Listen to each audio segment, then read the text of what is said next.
Welcome to Unsolved Cases, where we take a deep dive into one of the most perplexing and controversial cases in American criminal history. I'm your host, Larry Hunter, and today we're examining the Lindbergh kidnapping, a crime that would forever change how America viewed celebrity, security, and justice itself. Picture this.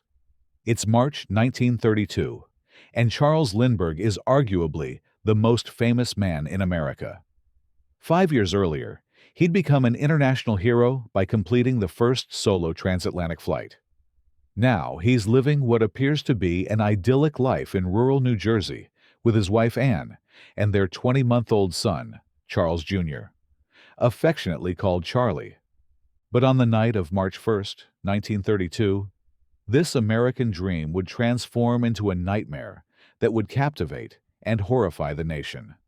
What seemed like a straightforward kidnapping would evolve into a web of contradictions, questionable evidence, and theories so shocking they challenge everything we thought we knew about the case.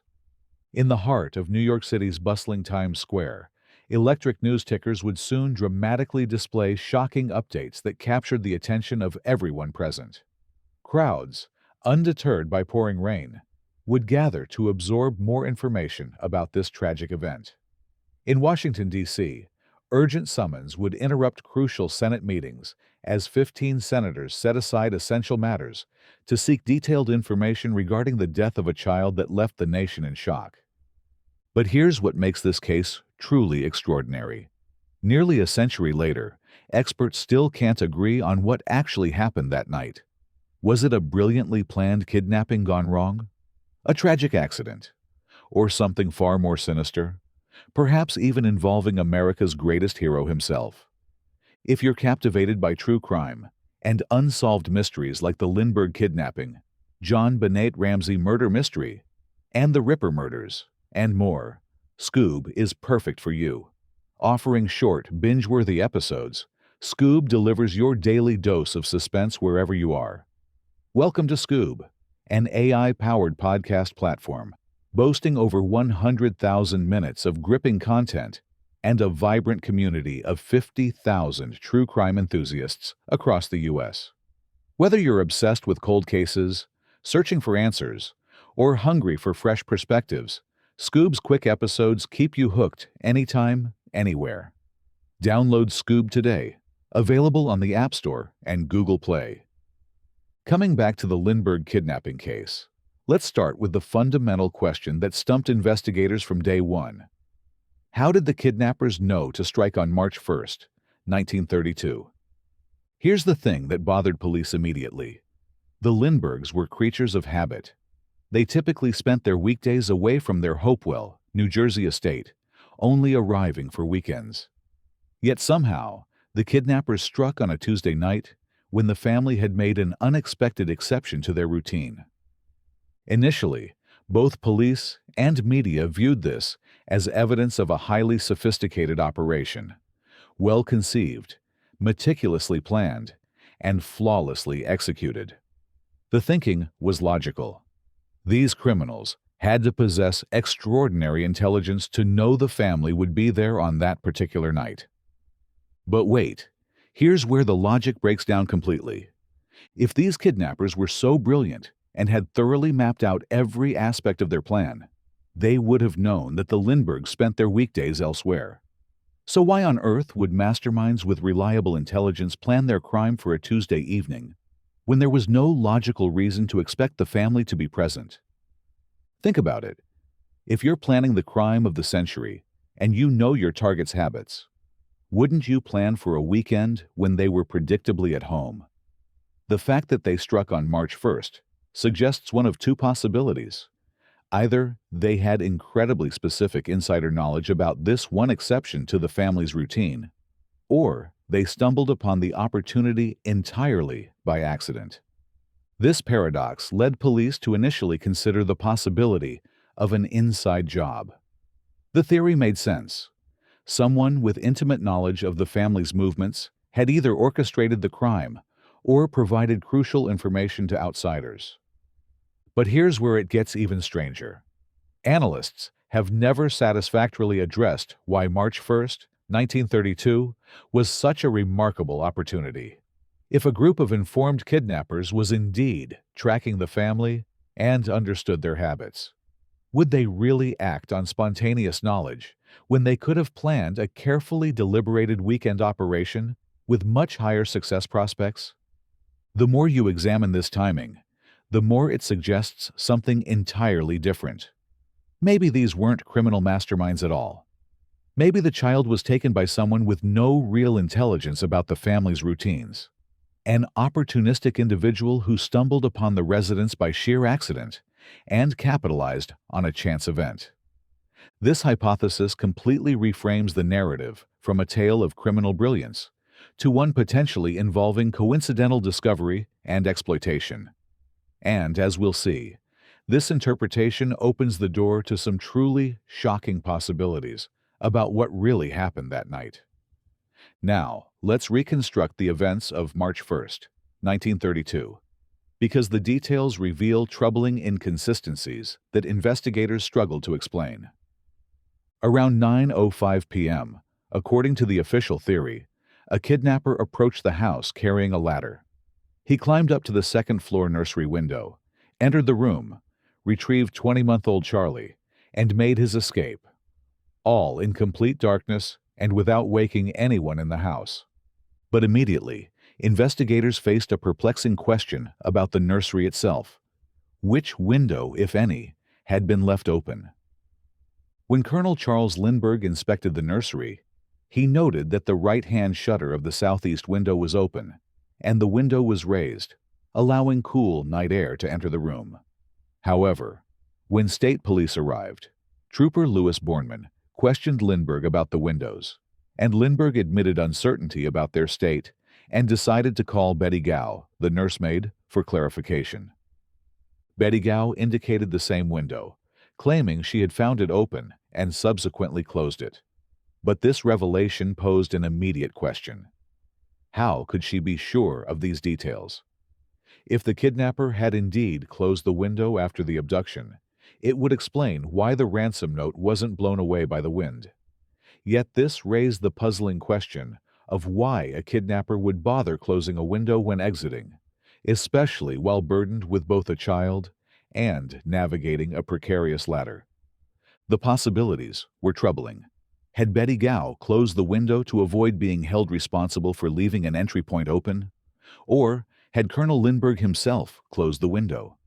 Despite his orders that no one should enter the nursery or disturb the area until police arrived, it remained unclear if he had breached his own instructions, potentially compromising evidence.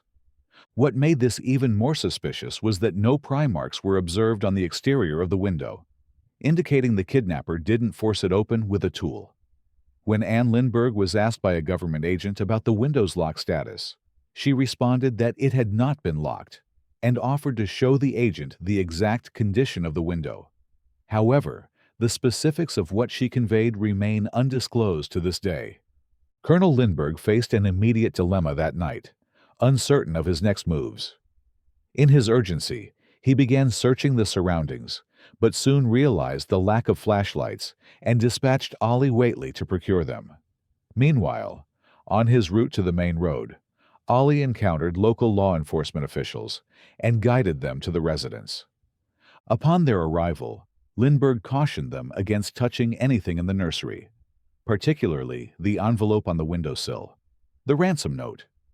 Both officers noted Lindbergh's unusual composure and later reflected on whether his calm demeanor was appropriate for a father whose child had just been kidnapped.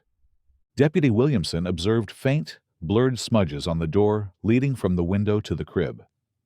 Chief Wolf, however, was struck by what seemed to be missing. He couldn't shake the feeling that there should have been more visible signs or evidence of the intrusion. There were no muddy footprints leading from the nursery to the window, no visible handprints or bloodstains, and the screen around the crib was undisturbed. Apart from a few indistinct smudges, there was no indication of forced entry or a struggle. For a crime that supposedly involved climbing through a window, navigating a dark room, and removing a sleeping child, the lack of physical evidence was remarkable, and deeply suspicious. About a month after the kidnapping, Betty Gow and Elsie Waitley made a discovery that should have revolutionized the entire investigation. But instead, it was largely ignored. They found a thumb guard belonging to little Charlie at the edge of the driveway, approximately 100 yards from the road. Now, let me explain why this discovery was so significant.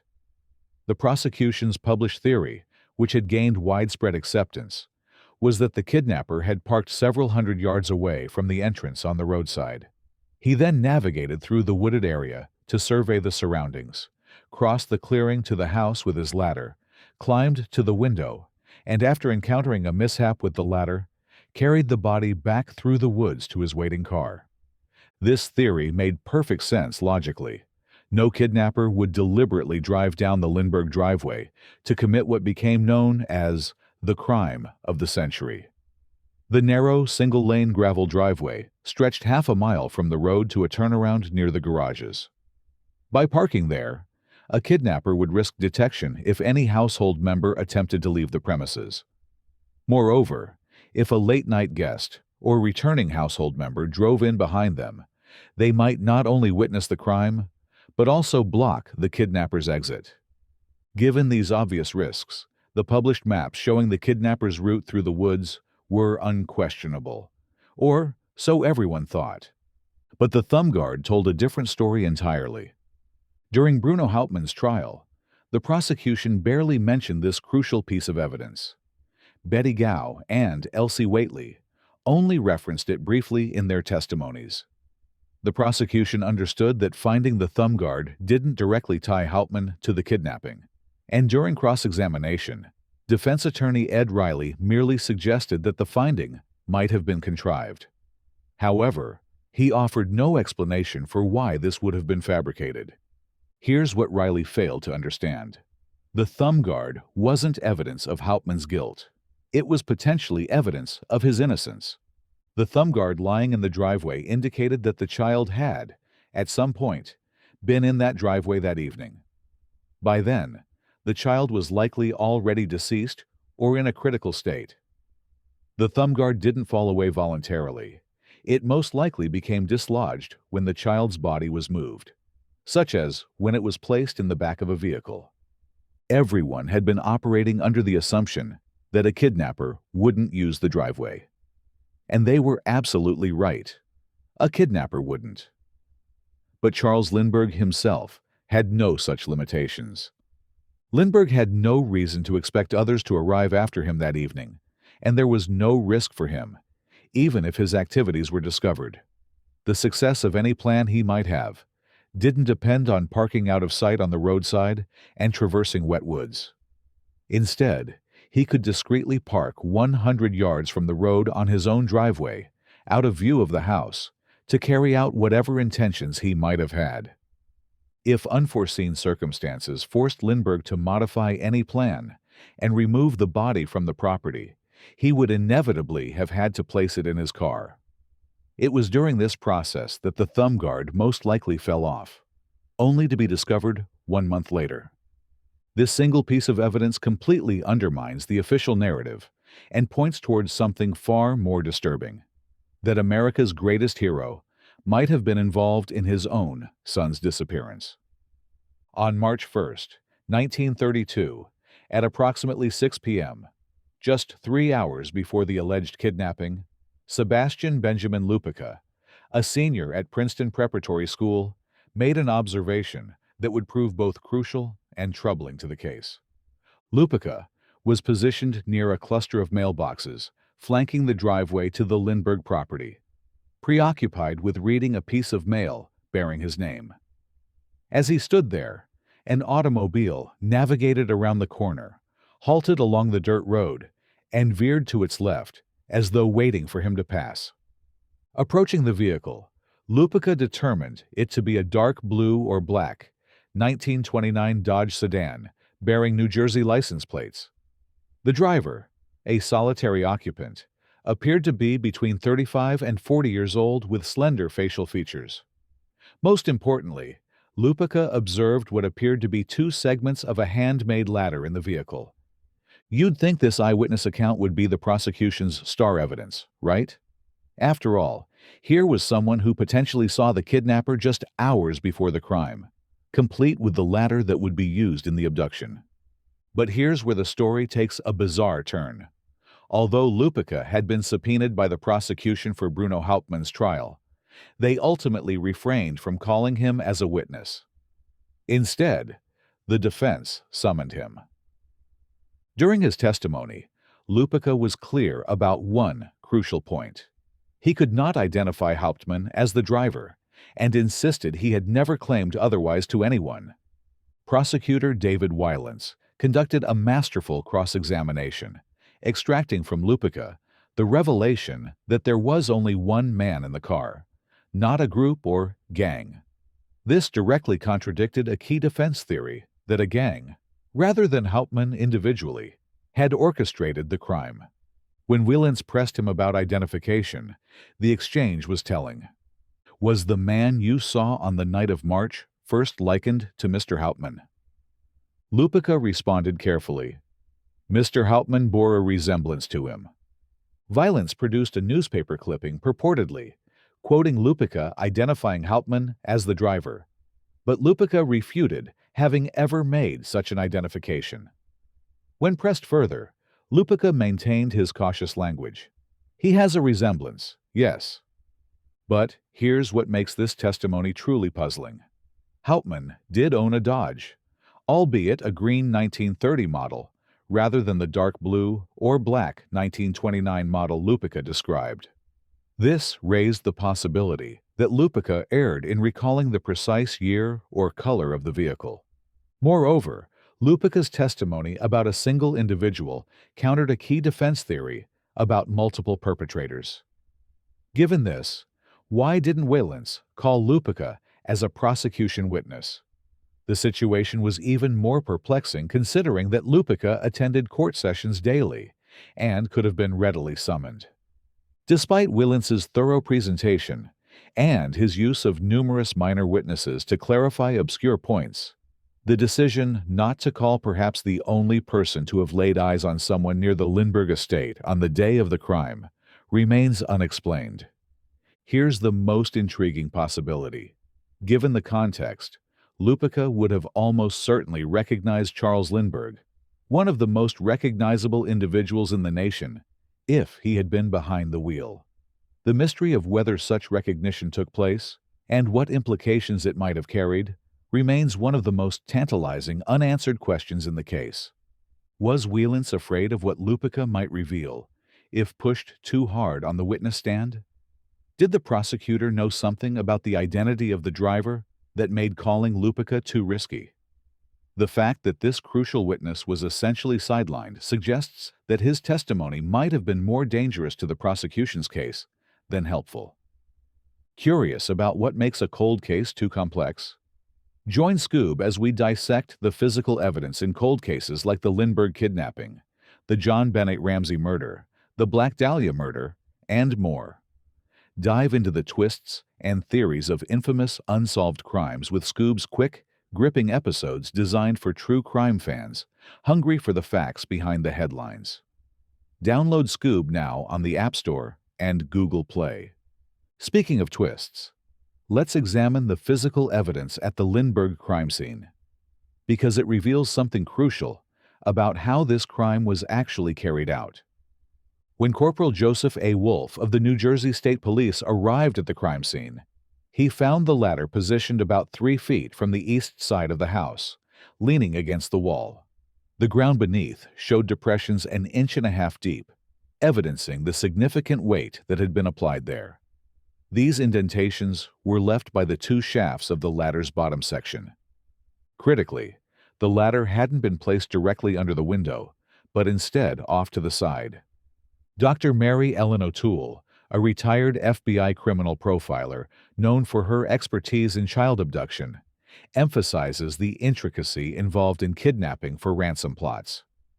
Such crimes involve not only capturing and escaping with the victim unnoticed, but also engaging in ransom negotiations, finding a secure location for money exchange, and dispensing marked bills without arousing suspicion. all without accomplices to keep watch for law enforcement.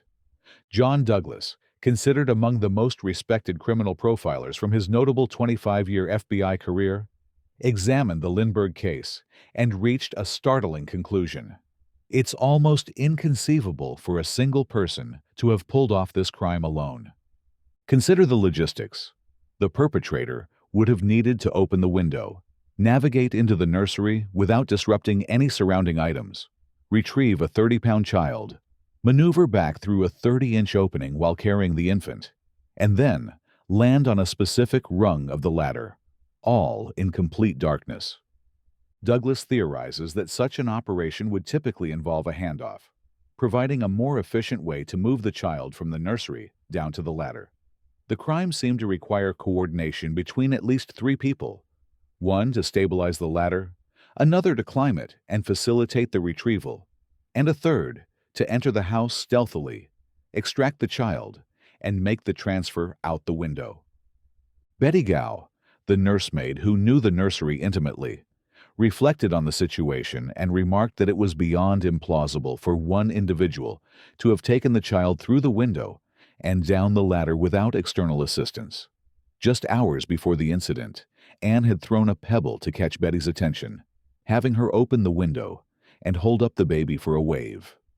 Betty understood the near impossibility of navigating the nursery in darkness and descending an unsteady ladder that wasn't directly beneath the window ledge. Corporal Wolf's crime report documented that 2 sets of fresh footprints extended southeast from the home. The movement of the 38-pound ladder, some 75 feet from the southeast corner of the house, seemed too daunting for someone operating alone, especially while making an escape carrying a child. All of this evidence points to multiple perpetrators, yet Bruno Hauptmann was tried and executed as a lone kidnapper. This fundamental contradiction in the case has never been adequately resolved. But here's another possibility that's even more disturbing. What if the crime scene was staged to look like a kidnapping when something entirely different had occurred? The complexity that suggested multiple perpetrators might actually have been the result of someone trying to create the appearance of an elaborate external plot, while covering up a much simpler and more tragic truth. In what can only be described as one of the most catastrophic errors in the history of American law enforcement, the New Jersey State Police made a mistake so fundamental that it renders a crucial piece of evidence completely useless. They forgot to measure the footprints. Yes, you heard that correctly. At the crime scene of what would become known as the crime of the century, detectives overlooked the basic investigative step of measuring the footprints found at the scene, making them unusable as evidence against any suspects. To understand how this happened, we need to look at the man in charge. H. Norman Schwarzkopf, commander of the New Jersey State Police. Schwarzkopf was a West Point graduate who served in Europe during World War I and was appointed military police chief in a German town under occupation after the war ended in 1918. When he returned to Newark in 1921, Governor Edwards was establishing a state police force and looking for someone to lead it. Schwarzkopf, only 25 years old and recently retired from the Army, seemed ideal.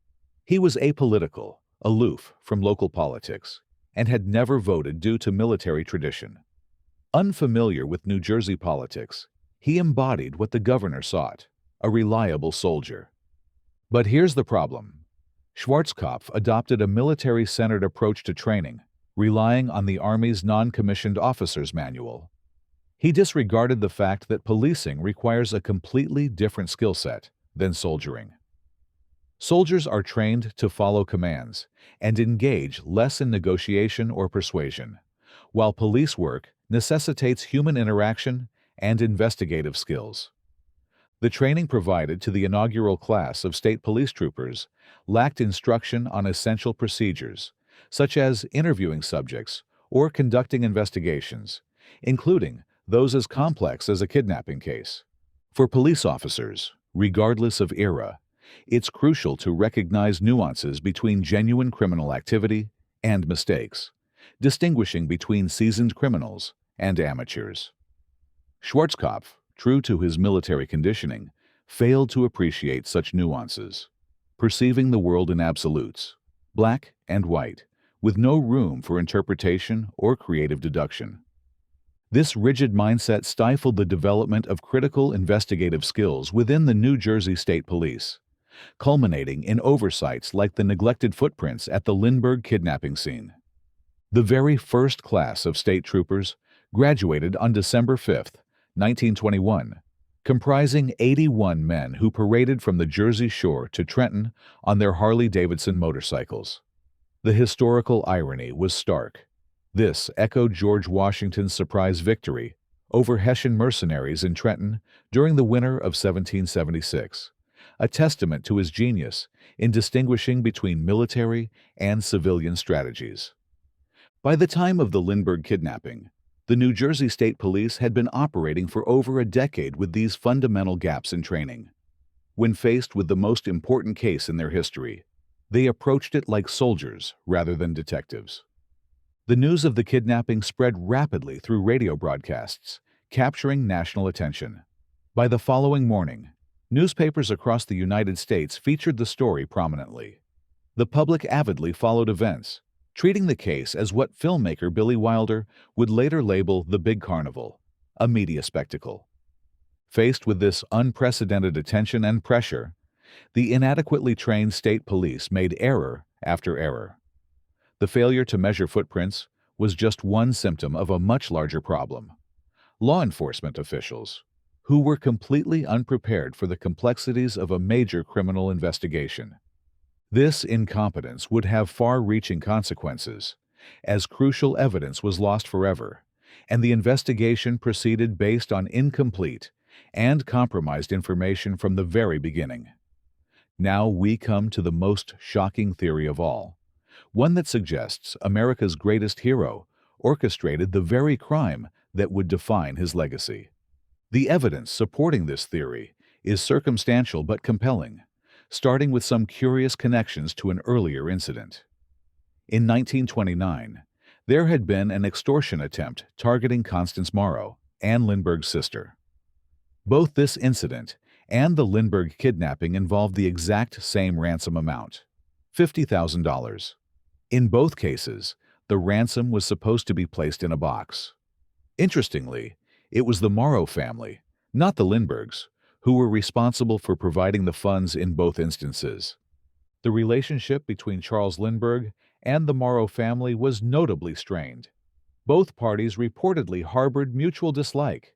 Yet, given the Morrows' substantial wealth, they ultimately paid the $50,000 ransom for the Lindbergh baby. One might speculate that Charles Lindbergh could have orchestrated both incidents. The 1929 letter to Constance Morrow may have been a mean-spirited prank or a scheme for Lindbergh, an aviator not born into wealth, to extract money from his affluent in-laws whom he despised. Fast forward to March 1, 1932, and one could theorize that this, too, was a practical joke that went disastrously wrong. The kidnapping could have been an attempt to cover up Lindbergh's foolishness. Here's where the theory becomes even more intriguing. As Lindbergh began orchestrating the cover story and initiating ransom negotiations, he started receiving ransom demands which he alone would have recognized as fraudulent. He knew that Cemetery John, the figure who emerged during the negotiation process, was likely a con artist attempting to capitalize on the situation. This scenario placed Lindbergh in a predicament where he had to hand over $50,000 of his in-laws' money to someone he knew wasn't the kidnapper and therefore couldn't facilitate the child's return. Logically, wouldn't it be more prudent to allocate this money towards something else, perhaps purchasing a new airplane? This context provides a possible explanation for why Lindbergh might have considered misappropriating a portion of the ransom. If he collected $50,000, but only turned over $18,000 or $19,000 to the fraudulent kidnappers, who would voice a grievance, the imposter, lacking possession of the child, would likely never reappear. This line of thinking might also clarify why Lindbergh opposed recording the ransom money's serial numbers. Notably, the bulk of the ransom remained untraced, aside from money discovered in Hauptmann's garage, or passed by Hauptmann earlier. There's another overlooked detail that adds credence to this theory. The alleged kidnappers specified that the $50,000 be enclosed in a box of a particular size. When Lindbergh and his associates tried to meet this specification in New Jersey, they encountered a problem. The money didn't fit adequately. Eventually, they forced the money into the box, to the point where Lindbergh had to kneel on it to secure it shut. Think about this. If you were genuinely negotiating with kidnappers holding your child, wouldn't you ensure every detail was perfect? The struggle with the box suggests either remarkable incompetence or knowledge that the specifications weren't actually critical, because the real kidnappers weren't going to receive it anyway. But perhaps the most damning evidence is Lindbergh's behavior throughout the ordeal. Multiple witnesses commented on his unusual composure for a father whose child had been kidnapped. His methodical approach to managing the crime scene, his specific instructions about what evidence should and shouldn't be touched, his opposition to certain investigative procedures, all of this takes on a sinister cast when viewed through the lens of potential involvement.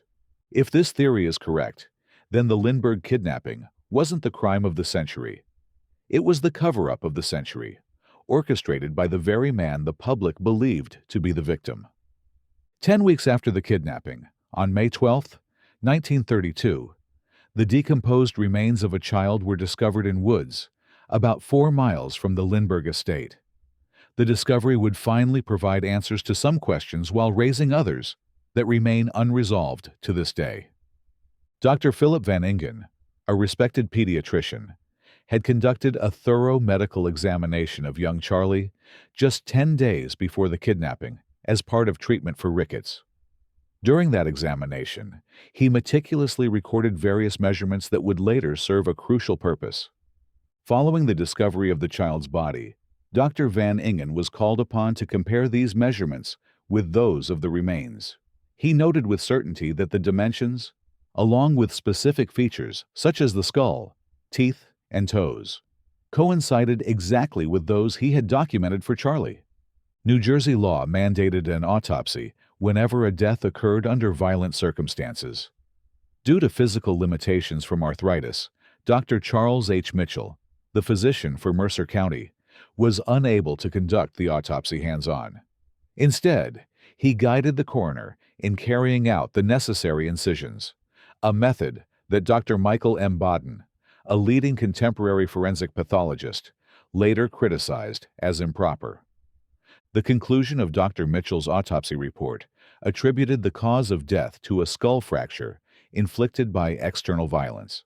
The investigation confirmed that this tragedy had occurred at least 2 months prior, consistent with the timeline of the kidnapping. Investigators working on the case formulated a theory that the baby accidentally fell to his death when the makeshift ladder broke during the kidnapper's descent. This theory became widely accepted and fit with the physical evidence of the broken ladder found at the scene. Dr. Mary Case, a distinguished forensic and neuropathologist specializing in crimes against children and pediatric head trauma, scrutinized the autopsy findings decades later. She pondered whether Charlie Lindbergh, had he not received immediate medical care, could have succumbed to injuries from such a fall. However, Dr. Case also recognized alternative scenarios, suggesting that the damage described might equally result from blunt force trauma. She emphasized that conclusively identifying the predominant cause was beyond the capacity of the available evidence. In her professional judgment, the severity of the head injury didn't inherently equate to instantaneous death, though death could follow swiftly. John Douglas, the criminal analyst, speculated on darker possibilities. He proposed that the kidnapping perpetrators, particularly the leader, might not have wanted to be burdened with a baby suffering from a severe skull fracture and might have opted to end his life deliberately. The suggestion was that the child could have been strangled while enclosed in a burlap sack, a method that would depersonalize the victim and possibly provide the perpetrator with a misleading sense of authority and superiority. Dr. Case addressed this grim possibility from the forensic perspective. stating that asphyxiation in such a young child might not leave discernible physical markers, thus rendering it impossible to determine strangulation conclusively as the cause of death. The autopsy results, while confirming the child's identity and approximate time of death, couldn't definitively answer the crucial question: was this an accident that occurred during a kidnapping attempt, or was it deliberate murder? This ambiguity in the cause of death becomes particularly significant when considered alongside all the other evidence we've examined. If the child died accidentally during a kidnapping attempt, it supports the traditional narrative. But if the death occurred under different circumstances, perhaps during a staged event gone wrong, it supports the more disturbing theories about what really happened that night.